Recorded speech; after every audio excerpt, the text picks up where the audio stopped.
Because it absorbs pressure, the hits. So that's what it means too. If people, yeah, if people so mad at you, don't just absorb it. Absorb I it. thought she was gonna say beat a nail. What? It means when somebody insults you, or glance, you have to glance it up, overlook it, or ignore. Yes, okay. So when people are so mad at you, they throw things bad at you. Take the insult, absorb it, glance it up, No. like don't mind it, No. overlook it, ignore it, let it pass. No. It's okay. If a man will sue you at the law to take away thy coat, let him thy cloak also. What does this mean? When somebody sue you to take your cloak, Just give them everything. is that the way it is? No. Give them So, everything. according to our discussion, this is like you are being sued and you lost. So, for you to feel sorry about what you did, you have to be kind to that person who sue you. Okay? A blank is one who has the courier, the Persian courier moving along in that What? kind of path. What is that courier? What? The courier. Forgot? Hint. Agros. Hey. Agaros. That's it. Hint. If something happened to the guy carrying the mail, if he was ill or injured, what can they do to fix the problem? Ask anyone.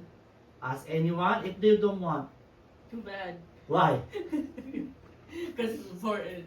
Huh? It can't be delayed, whatever, I don't know. It is the law Ah. that they That's can. so dumb. It is the That's a law dumb they law. they can ask somebody for how long? How's the distance? 1 mile. 1 mile. Okay. That's so dumb. I don't like that law. He could constrict a citizen just along the wayside and force him on the horse to finish the day's journey. He was seized by the soldier to carry the cross behind Jesus and was led away to be crucified. What? He was seized by the soldier. Hey, you! Carry this cross! Because Jesus cannot carry it. Who is that guy? Simon of Cyrene. Simon of Okay, Cyrene. but this sentence is like worded weirdly because it's like Simon's getting crucified. No, seized it. Like, Yeah, he was seized as he was led away to be crucified. For the Jews, very humiliating. That you are conquered and enslaved, much more to tease and enjoy humiliating by making you carry their burden. Remember that one, the one we watched? Yeah. So much rebellion that every Jew has a blank of Landmark. landmark. So they mark it. So they don't want to do more than that, They not mark more than the one land. step. Because it's so painful. Okay, well, how do they know it's like exactly a mile? What if they're like. They step, they by step. Does They make sure by step. Right? If they follow the landmark, like they're like one step away, they stepped in. It's like, But oh, you know when you are a slave in a country like what happened to Israel, they treat like animals. You are really gonna be serious about it. For us, it's nothing because we are not slave. But they have the so hard in their life, so they have to deal with it. They have to get serious about it. Okay. What the first mile you are controlled. The second mile you are free. free, and you can we see what doing it. You are controlling. You are not the slave. You are the master because you control. Hey, you don't ask me to do the second mile. I'm the boss now. I control this, right? The first mile is the slave mile. The second mile is the Wait, what? first mile is the slave mile. The second mile is the Victory? Winning? smile mile. Like you're happy now, okay? I don't And like this. first mile is the victim. The second mile is the Hey, you victor. already exposed it. Was that it? No. Return insult with blank. Kindness. Insult. Insert. Since there is always someone to treat you blank. Poorly. Poorly. Overcome evil with. Kindness? Okay, let's Yeah. see. Return insult with Insult. kindness. Someone always treat you unfairly. Overcome evil with good. Okay? I was right for the kindness. Okay, I got kindness in the wrong one. What do you mean by do the extra mile? Walk another mile, what? No. Do more than you're asked. Yes, do more what you No. asked for, okay? You are asked to wash the dishes, but you collect the other dishes and you put away. That's more than a mile. Or Put it away. your teacher asks you to help, you don't help, and you do more than that. You do a very good job, okay? Ew. Okay? Now you Okay. just look like teacher's pet. What do you mean? What? Okay. In everything you do an extra mile. You will hear that. No. Okay, let's start with our new.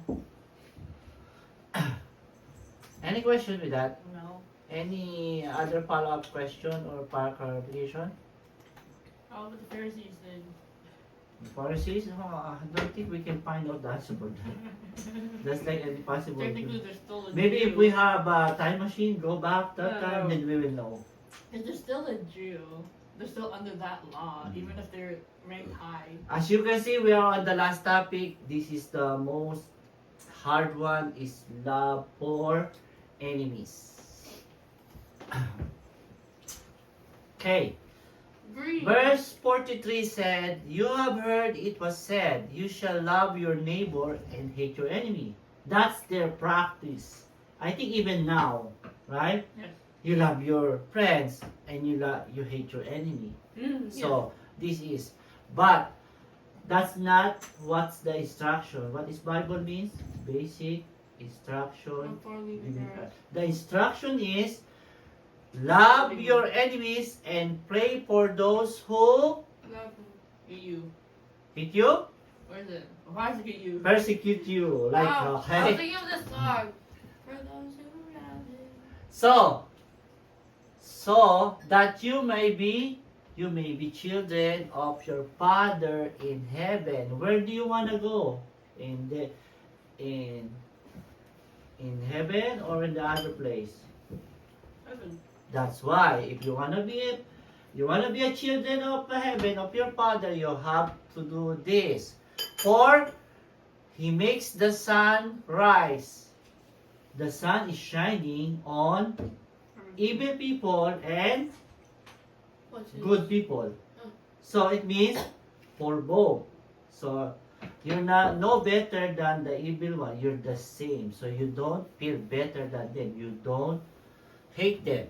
That kind of reminds me of like the Lion King. Okay. But it, Okay. things. And then let's continue. And sends rain on the righteous and the unrighteous. For if you love you, only you who loves you, what reward do you have? Do not even the tax collectors do the same? We already discussed the tax collector. They are being hate, right?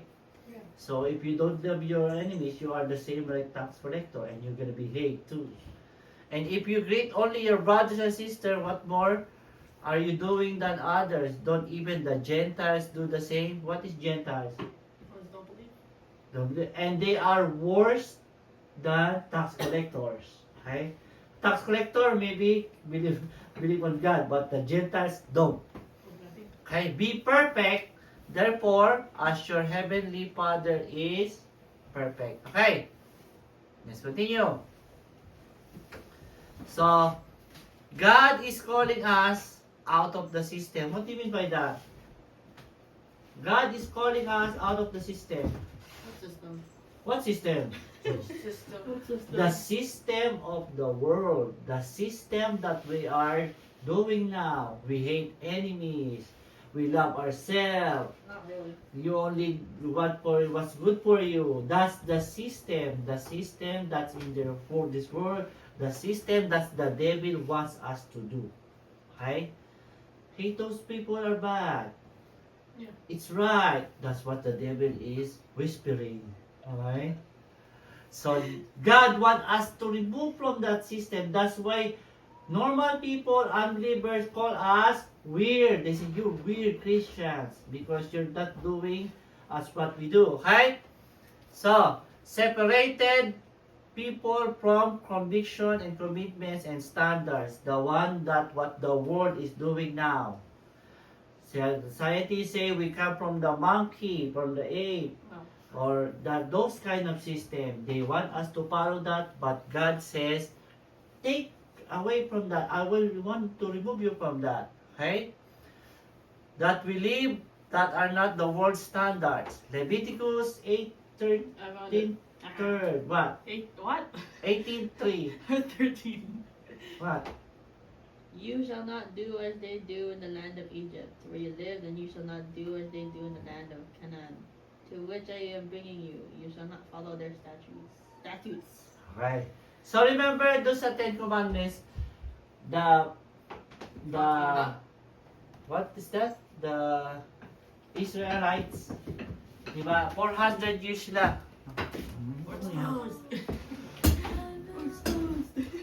Pause muna natin. Pause.